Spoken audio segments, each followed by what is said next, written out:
감사합니다. 오늘은 어떤 왕을 원하는가 라는 제목으로 말씀을 나눠보도록 하겠습니다. 누가복음 19장 35절 38절 말씀입니다. 그것을 예수께로 끌고 와서 자기들의 겉옷을 나귀 새끼 위에 걸쳐놓고 예수를 태우니 가실 때 자기들의 겉옷을 길에 펴더라. 이미 감난산 네이막길에 가까이 오심에 제자의 온 무리가 자기들이 본 바 모든 능한 일을 인하여 기뻐하며 큰 소리로 하나님을 찬양하여 이르되 찬송하리로다. 주의 이름으로 오시는 왕이여 하늘에는 평화여 가장 높은 곳에는 영광이로다 하니. 아멘. 그리스도인은 예수 믿고 구원받은 사람입니다. 하나님 나라의 백성입니다. 예수 믿는다는 것은 예수님을 단지 구세주일 뿐만 아니라 왕으로 모셔드리는 것입니다. 예수님은 나의 죄를 대신하여 십자가에서 죽으셨습니다. 그래서 구세주, 구원자, 메시아, 그리스도가 되었습니다. 다 같은 뜻입니다.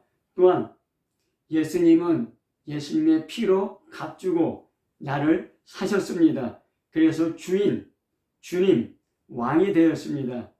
내가 내 인생의 주인 아니고 예수님이 내 인생의 주인이고, 내가 내 인생의 왕 아니고 예수님이 내 인생의 왕이 된 것입니다.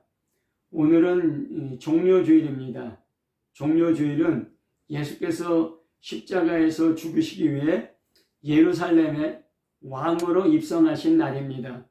그리고 금요일에 십자가에서 죽으시고 다음 주일에 부활하였습니다. 그래서 종료주일, 고난주간, 성금요일, 부활절이 중요한 절기로서 지켜지고 있는 것입니다.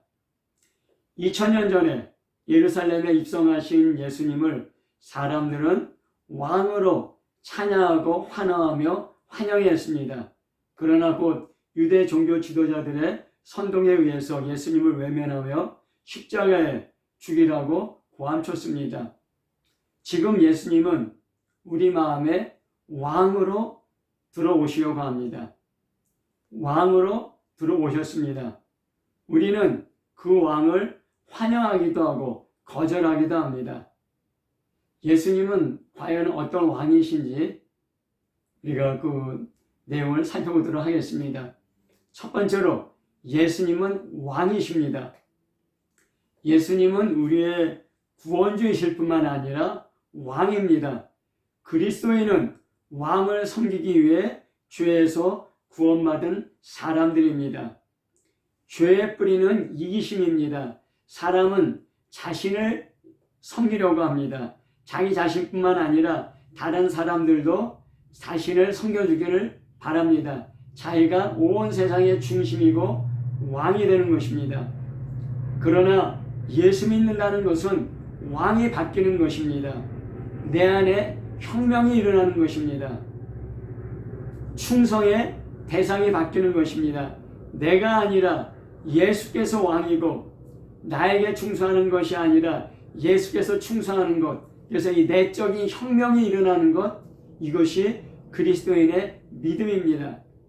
내 돈, 내 시간, 내 지식, 내 명예, 내 건강, 내 목숨, 나의 것이 아니라 예수님의 것입니다. 예수님이 주인입니다. 단지 나는 청직으로서 관리할 뿐입니다.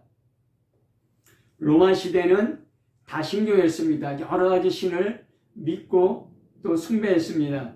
그래서 여러 종교에 관영했습니다. 그러나 그리스도인들을 박해하고 죽였습니다. 왜 그랬습니까? 그리스도인들은 로마 황제가 왕이 아니라 예수님만이 왕이라고 믿었기 때문입니다. 로마 황제가 신이 아니라 예수님만이 참신 하나님이라고 고백했기 때문입니다. 지금 나에게 왕이 무엇인지 우리 자신을 살펴봐야 합니다. 나는 무엇에 충성하고 있는지 내 자신을 돌아봐야 합니다. 돈이 왕이고 직업이 왕이고 명예와 권력이 왕이고 어떤 사람의 왕이고 어떤 이념이 왕이고 나의 욕구와 욕망을 충족하는 것이 왕이 돼서 나를 지배하고 또 내가 그것에 충성한다면은 그렇다면 우리는 그리스도인이 아닌 것입니다. 단지 교회 다니는 형식적인 종교일 뿐입니다. 하나님보다 더 사랑하는 것, 더 소중히 여기는 것, 더 충성하는 것이 우상입니다. 이런 우상들이 우리 마음을 차지하고 있을 때 예수님은 왕으로 우리 안에 들어오실 수 없고 들어오신다 하여도 왕으로 통치할 수 없습니다. 그러면 우리 인생을 예수님이 책임져 주지 않습니다. 예수님 아닌 이런 우상들이 우리 안에 있는 우상들이 무너질 때 참된 그리스도인이 되는 것입니다. 왜 이스라엘은 멸망했습니까? 하나님을 믿었습니다. 성전에서 예배도 드렸습니다. 그러나 그 말씀에 순종하지 않았습니다. 하나님만이 왕이 아니라 다른 우상들을 왕으로 섬겼기 때문입니다. 2년 넘게 코로나를 겪으면서 사회에 많은 변화를 겪었습니다. 한국에서는 이 교회 측면에서 볼 때 약 10,000개의 교회가 문을 닫았다고 합니다. 30% 정도의 교회를 떠났다고 합니다. 장로교 통합 측에서는 50%의 교인이 교회를 떠났다고 얘기하기도 합니다. 그 교회를 떠난 사람들은 처음부터 예수님을 왕으로 모시지 않았던 사람일 수도 있습니다. 그러나 예수님을 왕으로 모셨지만 사회 환경에 굴복하고 예수님을 왕으로 모시지 않고 예수님께 충성을 하지 않고 돌아선 사람들일 가능성이 큽니다. 앞으로 세상은 어떻게 되겠습니까? 우리가 그 변화를 예측할 수 없지만은 급변하는 세계가 되리라고 많은 사람들은 이야기하고 있습니다. 예수님을 왕으로 모시지 않는 사람들, 예수님께 충성하고 예수님 말씀에 순종하지 않는 사람들은 모래 위에 집을 지은 어리석은 사람들과 같이 될 것입니다. 태풍, 홍수와 같이 급변하는 세상에서 무너지게 될 것입니다. 내가 의지하던 그것들이 나를 지켜줄 수 없기 때문입니다. 예수님께 충성하는 사람들은, 예수님 말씀에 순종하는 사람들은 반석 위에, 튼튼한 바위 위에 집을 지은 지혜로운 사람과 같습니다. 태풍과 홍수에도 무너지지 않을 것입니다. 무엇에 충성하느냐, 누구를 왕으로 섬기느냐가 우리 인생을 결정하게 되는 것입니다. 세상의 지식에, 돈에, 권력에, 직업에, 인간관계에, 이념에 충성하는 것은 결국 나 자신에 충성하는 것입니다. 어떤 유익을 얻고 또 어느 정도 안정감도 얻을 수 있습니다. 그러나 세상이 흔들릴 때, 이런 내가 갖고 있는 우상들이 흔들릴 때 이런 것들은 나를 보호해 줄 수 없게 되는 것입니다. 변치 않는 예수님, 변치 않는 말씀에 충성할 때 세상이 요동해도 나를 요동케 못할 것입니다. 예수님은 이 땅이 아닌 하늘에서 오신 왕이시고 하늘의 왕이시고 그 말씀은 이 세상이 아닌 하늘에서 온 말씀이기 때문입니다. 세상을 이기는 지혜는 예수님께 충성하는 것입니다. 세상을 이기는 믿음도 그 말씀에 순종하는 것입니다. 왕이신 예수님, 그 왕이신 예수님이 우리 안에 들어오시고 합니다. 이 왕이신 예수님이 우리 왕에 들어오셨습니다. 그 왕이신 예수님은 어떤 왕이십니까? 우리가 세 가지로 살펴볼 수 있습니다. 첫 번째는 나귀 새끼를 타신 겸손하신 왕입니다. 기원후 1세기 왕이나 전쟁에 승리한 개선 장군이 예루살렘에 입성할 때 이것은 비슷한 형태를 띄었습니다. 그리고 예루살렘 사람들에게는 익숙한 일이었습니다. 그 환영 행사는 정복하는 왕이나 장군은 전쟁의 말을 워호스를 하는데 전쟁의 말을 타고 시에 들어옵니다. 이때 군대나 시민의 에스코트를 받으면서 시로 행진에 들어옵니다.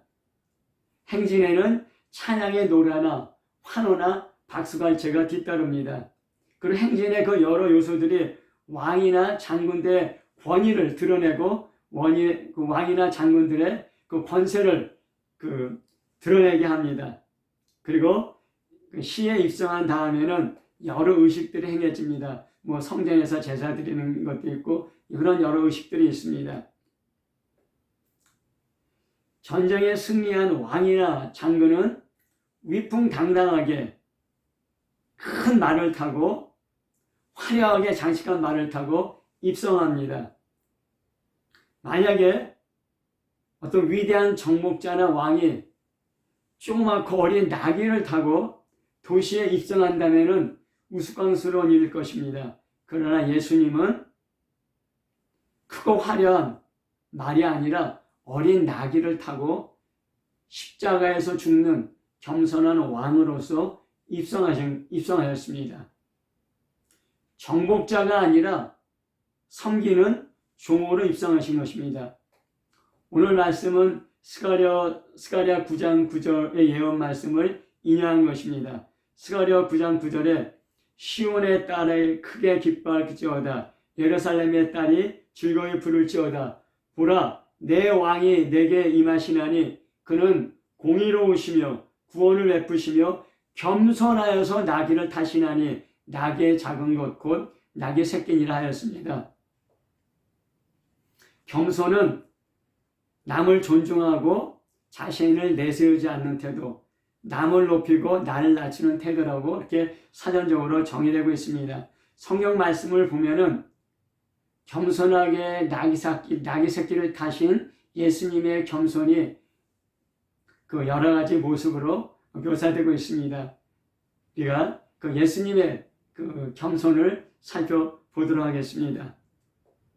마태복음 11장 29절에 나는 마음이 온유하고 겸손하니 나의 멍에를 메고 내게 배우라. 그리하면 너의 마음이 쉼을 얻으리라. 그런 말씀이 있습니다. 예수님 자신이 스스로 겸손하고 온유한 사람이라고 말씀하였습니다. 거칠고 사나운 사람은 마음에 쉼이 없습니다. 마음이 높아지고 교만한 사람도 안식이 없습니다. 낮아지고 겸손할 때 참된 안식이 있게 됩니다. 물은 높은 곳에서 낮은 곳으로 흐릅니다. 대기도 고기압에서 저기압으로 흐릅니다. 그게 바로 바람입니다. 하나님의 은혜도 하늘 높은 곳에서 가장 낮은 곳으로 내려옵니다. 낮아진 마음, 겸손한 마음에 하나님의 은혜가 내려오고 그러할 때 참된 쉼과 안식이 있게 되는 것입니다. 예수님은 겸손한 왕의 모습으로 참된 겸손이 무엇인지 우리 자신에게 보여주었고, 그런 예수님의 겸손을 배울 때 우리 마음 안에 참된 안식과 쉼을 얻게 된다고 얘기하고 있는 것입니다. 우리가 스스로 우리 문제를 해결하고 우리가 스스로 우리의 일을 처리하려고 할 때 그것이 내가 감당할 수 없을 정도로 힘들고 해결할 수 없을 정도로 막막할 때 우리 마음이 지치고 피곤하고 방황하게 됩니다. 하지만은 예수님의 겸손과 온유를 배우면은 예수님이 우리 인생 가운데 빛을 비춰주시고 힘을 주시고 나아갈 길로 인도하게 되는 것입니다. 왜 요새 많은 사람들이 피곤하고 힘들고 지치고 마음에 안식이 없습니까? 왜 불안합니까? 경제가 어렵기 때문입니까? 직장 문제가 해결되지 않기 때문입니까? 진로가 어렵기 때문입니까? 물론 그런 것도 있습니다. 하지만 더 중요한 것은 예수님의 겸손과 온유를 배우지 못했기 때문입니다. 그렇기 때문에 예수님의 말씀에 귀 기울이지 못하고 예수님을 의지하지 못하고 내 힘과 내 지혜와 내 방법으로 해결하려고 할 때 그때 우리 안에 안식을 얻지 못하고 평안을 얻지 못하게 되는 것입니다. 예수님은 마음이 온유하고 겸손한 인물입니다. 예수님께 나와서 그 겸손과 온유를 배울 때 우리 마음이 쉼을 얻게 됩니다. 우리 안에 어떤 장애물이 있더라도, 우리 안에 갈 길이 보이지 않는 깜깜함이 있더라도 겸손하고 온유한 예수님을 의지하고 겸손하고 온유하게 예수님 말씀에 귀 기울일 때 그 무거운 짐들이, 그 어두운 장애물들이 벗겨지고 제거되고 우리가 예수님과 함께 예수님 주시는 힘을 얻으면서 나갈 수 있게 되는 것입니다. 우리 인생의 무거운 짐들이 벗겨지게 되는 것입니다. 하나님은 교만한 자를 대적하시고 겸손한 자와 함께 하십니다. 마태복음 10장 42절 45절에 예수께서 불러다가 이르시되 이방인의 집권자들이 그들을 임의로 주관하고 그 고관들이 그들에게 권세를 부리는 줄 너희가 알거니와 너희 중에는 그렇지 않을지니 너희 중에 누구든지 크고자 하는 자는 너희를 섬기는 자가 되고 너희 중에 누구든지 으뜸이 되고자 하는 자는 모든 사람의 종이 되어야 하리라. 인자에 온 것은 섬김을 받으려 함이 아니요 도리어 섬기려 하고 자기 목숨을 많은 사람의 대속물로 주려 함이라 하였습니다. 이 말씀은 세베대의 아들 야고보와 요한이 예수님께 나와서 주님이 영광 중에 오시게 될 때 하나는 주의 우편에 하나는 주의 좌편에 있게 해주세요. 이렇게 예수님께 요청했습니다. 이 말은 무엇이냐면은 이제 예수님이 그 메시아 그리스도이기 때문에 로마 제국을 무너뜨리고 이스라엘을 회복하여 이스라엘의 왕이 될 때 하나는 좌회전, 하나는 우회전이 되게 해달라는 그런 요청이었습니다. 그 말씀을 듣고 다른 제자들이 노하였습니다. 아니 예수님 옆자리는 내 자리인데 왜 요한과 야고보가 그 옆에 앉게 해달라고 요청하는가 분노하였던 것입니다. 요한과 그 야고보뿐만 아니라 다른 제자들도 그러한 마음을 갖고 있었습니다. 그것이 세상적인 지도자, 세상적인 어떤 그 높은 지위에 있는 사람의 그런 마음이었습니다. 그때 예수님이 그들에게 참된 지도자가 무엇인지, 하늘나라에서 높은 자가 무엇인지 가르쳐 주는 것입니다. 세상의 지도자는 권세를 부리려 하고 의시되고 자기 마음대로 사람들을 주관하려고 합니다. 그래서 다른 사람들에게 섬김받고 대접받으려고 합니다. 그러나 예수님의 제자는 너희들은 그렇지 아니하니 말씀하면서 크고자 하면 섬기는 자가 되고 으뜸이 되고자 하면 모든 사람의 종이 되어야 한다고 얘기하고 있는 것입니다. 종과 지도자 서로 상반되는 개념입니다. 그런데 예수님은 종과 지도자라는 개념을 서로 연결시켰습니다. 지도자가 되려면은 종이 되라. 으뜸이 되고 높은 자가 되려면은 섬기는 자가 되라. 그렇게 말씀하신 것입니다. 예수님께서 이 땅에 오신 이유가 섬김 받으려 한 것이 아니라 섬기러 오셨기 때문입니다. 섬기는 자가 높아지고 섬기는 자가 하늘에서 지도자가 되는 것입니다. 그런데 예수님은 이 땅에 섬기러 오셨는데 어디까지 섬기셨습니까? 자기 목숨을 많은 사람의 대속물로 주기까지 다른 사람을 섬겼습니다. 다른 사람들을 위해서 다른 사람들의 죄를 대신하여서 죽으러 오십니다. 그것이 섬김의 극치가 바로 예수님의 십자가입니다. 예수님의 십자가는 실패가 아니라 하나님의 성공입니다.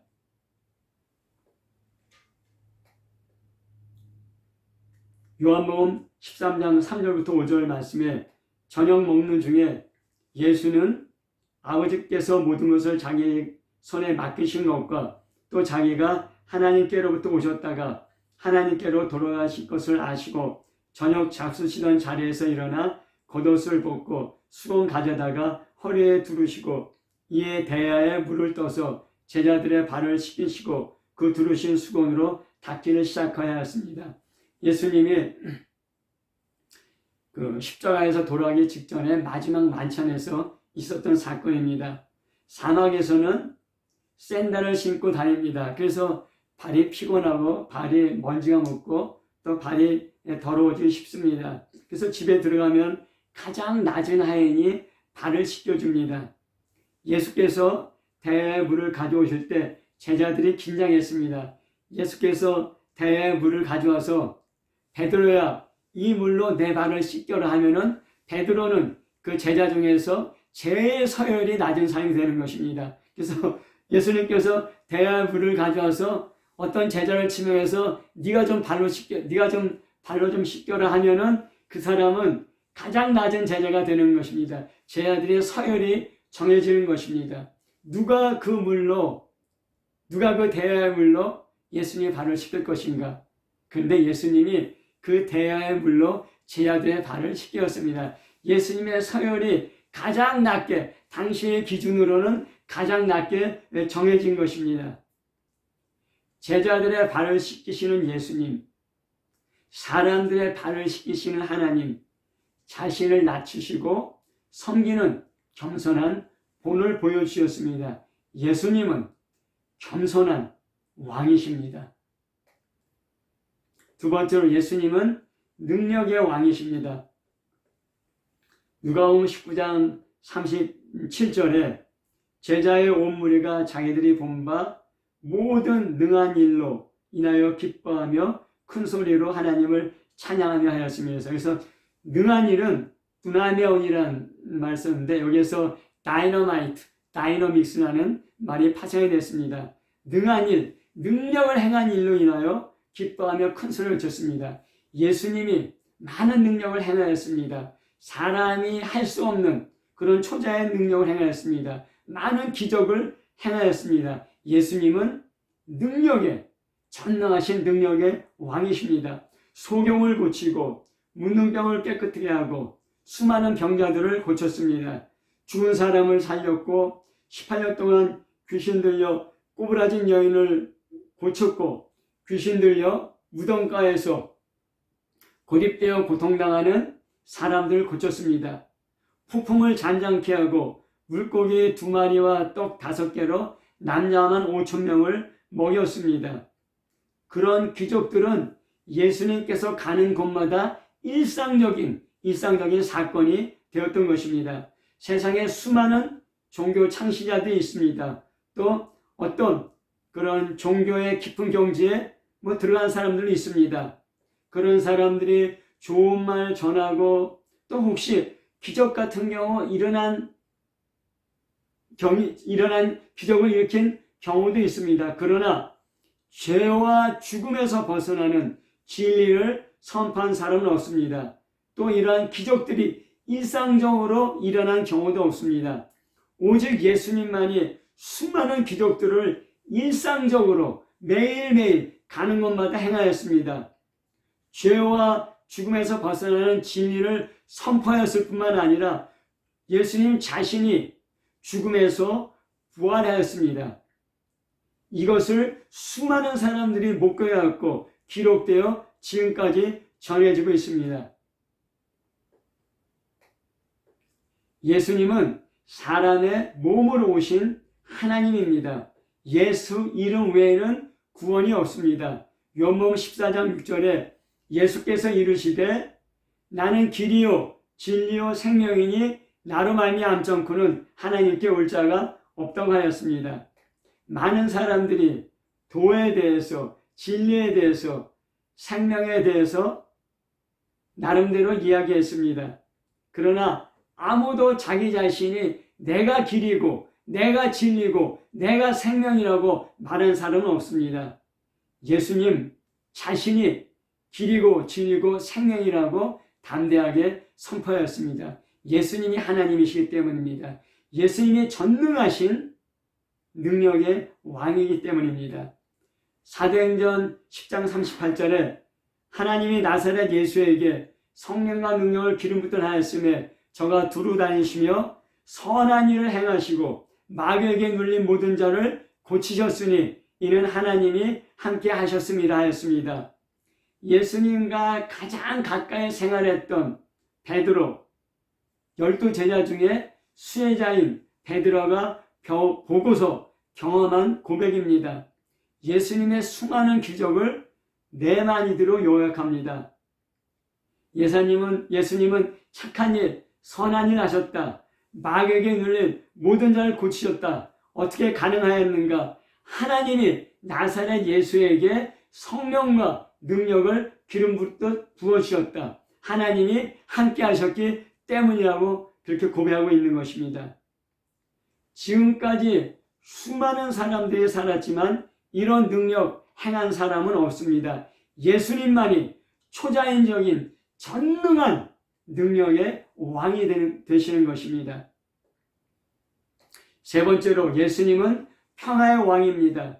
누가복음 19장 38절에 찬송하리로다 주의 이름으로 오시는 왕이여 하늘에서는 평화요 가장 높은 곳에서는 영광이로다 하였습니다. 예수님은 평화의 왕이십니다. 예수님의 통치는 평화를 가져오고 하늘의 영광을 돌리게 되는 것입니다. 당시 세상은 로마 제국의 통치 가운데 있었습니다. 팍스 로마나 로마에 의한 평화, 수많은 전쟁을 통해서 로마는 다른 나라를 정복하고 전쟁 포로를 끌고 오고 또 빼앗은 재산을 통해서 로마는 힘에 의한 평화를, 무력에 의한 평화를 달성하였습니다. 로마 황제와 시민들에게는 평화의 왕이라 할 수 있지, 로마 황제는 로마 시민들에게는 평화의 왕이라 할 수 있지만은 정복당한 국민들에게는 무서운 군주일 뿐입니다. 그것은 무서운 평화, 악한 평화가 되는 것입니다.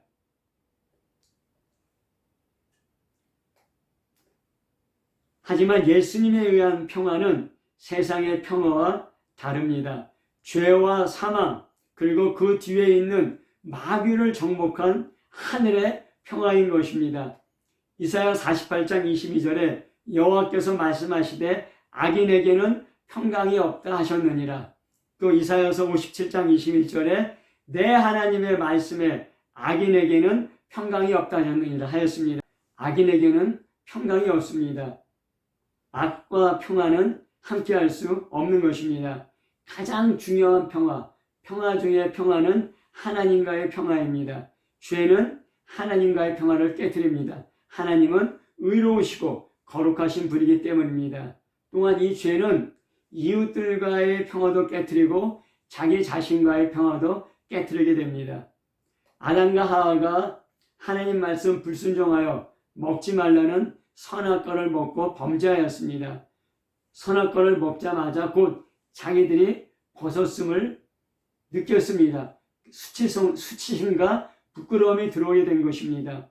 또 동산에서 아담과 하와를 찾는 하나님의 소리에 그들은 두려워하여 숨었습니다. 그들 안에 두려움이 들어오게 된 것입니다. 또 왜 먹지 말라는 선악을 알게 하는 나무의 실과를 먹었느냐는 하나님의 질문에 아담은 하나님께서 내게 주신 저 여자 때문에 내가 선악을 알게 하는 나무의 열매를 먹었습니다 하면서 그 여자를 비난하며 그 여자에게 책임 전가했습니다. 하나님 말씀에 불순종하여 범죄했을 때 자기 자신 안에 평화가 깨졌고 수치심과 부끄러움이 있는데 평화가 있겠습니까? 하나님의 거리신 소리에 두려움을 느꼈는데 평화가 있겠습니까? 저 여자 때문에 내가 먹었습니다 하면서 그 여자에게 책임 전가하고 비난하는데 그 부부관계에 평화가 있겠습니까? 없습니다. 죄는 이 평화를 깨트리는 그 원인이 되는 것입니다. 예수님은 이 죄의 문제, 평화를 깨트리는 죄의 문제 해결하러 이 땅에 오신 평화의 왕이십니다. 예수님 안에서만이 평화를 누릴 수 있습니다. 예수님 없이 참된 평화는 없는 것입니다.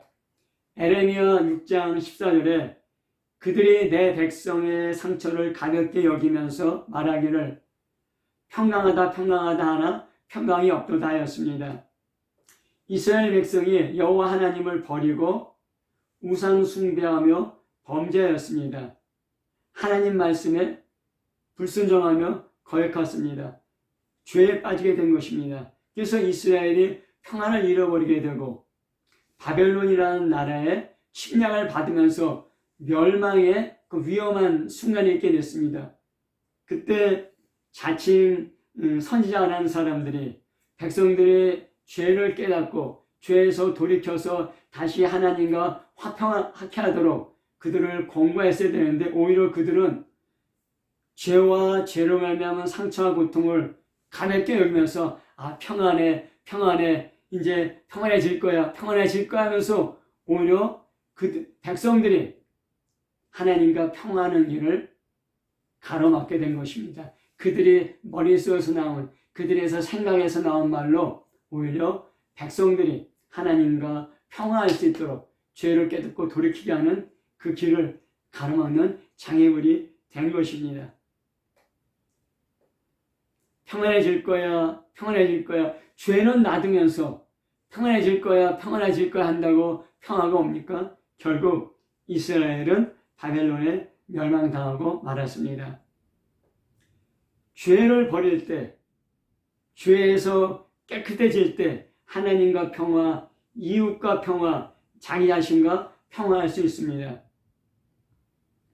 어떻게 죄를 버리고 어떻게 죄에서 깨끗해질 수 있습니까? 어떻게 죄에서 자유롭게 될 수 있습니까? 예수님 외에는 다른 길은 없습니다. 예수님이 내 죄를 짊어지시고 십자가에서 죽으신 것을 믿을 때 우리는 죄에서 깨끗해지고 죄에서 자유롭게 되는 것입니다.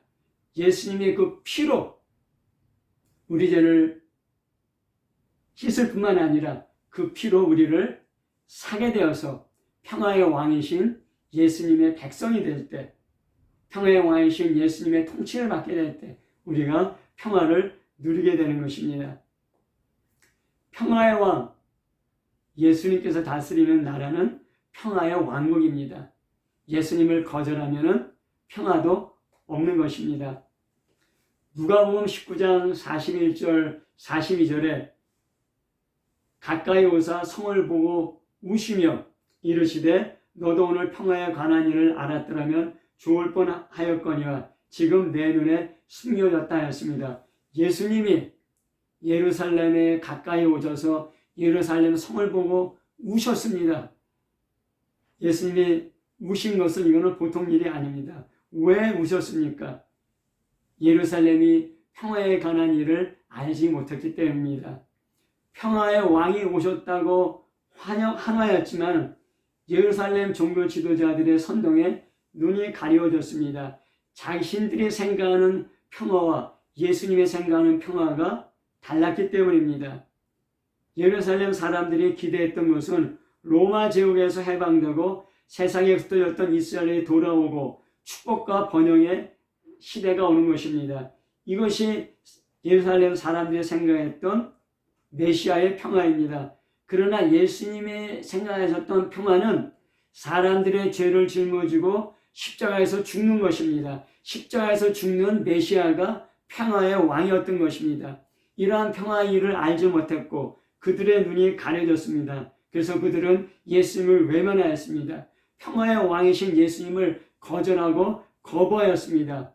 예루살렘이라는 뜻은 평화의 마을이라는 뜻입니다. 그 평화의 마을인 예루살렘은 AD 70년 로마 그 군사에서 완전히 파괴되고 말았던 것입니다. 시편 122편 6절에 예루살렘을 위해서 평안을 구하라. 예루살렘을 사랑하는 자는 형통하리로다 하였습니다. 시편 구절을 통해서 하나님은 예루살렘의 평안을 위해서 기도하라. 그러한 사람들을 내가 축복하고 형통케 하리라 하였습니다. 그러나 정작 예루살렘 주민들은 평화의 일을 알지 못하였습니다. 그래서 예수님을 거절하게 된 것입니다. 예수님은 십자가를 지고 골고다를 끌려갈 때 울고 있는 여인들에게 얘기했습니다. 예루살렘을 위해서 울지 말고 내 자녀를 위해서 울라고 말씀하셨던 것입니다. 평화의 왕이신 예수님을 거절하면 평화의 마을인 예루살렘도 멸망하게 되는 것입니다. 이 평화는 예수님이 주시는 평화는 이 땅에서뿐만 아니라 이 땅을 떠나서도 영원히 누릴 수 있게 되는 것입니다. 말씀을 맺겠습니다. 예수님은 우리의 구세주일 뿐만 아니라 우리의 주인이시고 우리의 주님이시고 우리의 왕이십니다. 겸손의 왕이시고 능력의 왕이시고 평화의 왕이십니다. 그 예수님께서 2000년 전에 예루살렘에 입성하였습니다. 수많은 사람들이 환영하였지만 곧 예수님을 거절하고 십자가에 못 박혀 죽게 하였습니다. 그 예수님이 지금 우리 마음에 들어오려고 하십니다. 계시록 3장 20절에 볼지어다 내가 문 밖에 서서 두드리노니 누구든지 내 음성을 듣고 문을 열면 내가 그에게로 들어가 그로 더불어 먹고 그는 나와 더불어 먹으리라 하였습니다. 예수님은 겸손의 왕, 능력의 왕, 평화의 왕이십니다. 왕이신 예수님이 우리 마음을 두드리고 있습니다. 나로 내 안에 들어가게 하라. 나로 너를 통치하게 하라. 그래서 내 안에 겸손의 왕국, 능력의 왕국, 평화의 왕국이 세워지도록 하라. 그 예수님은 우리 마음문을 두드리고 있습니다.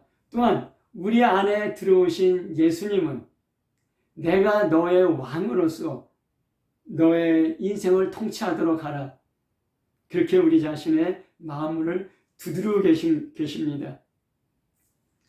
예수님의 통치를 받으십시오. 왕이신 예수님께 충성하며 그 말씀에 순종하십시오.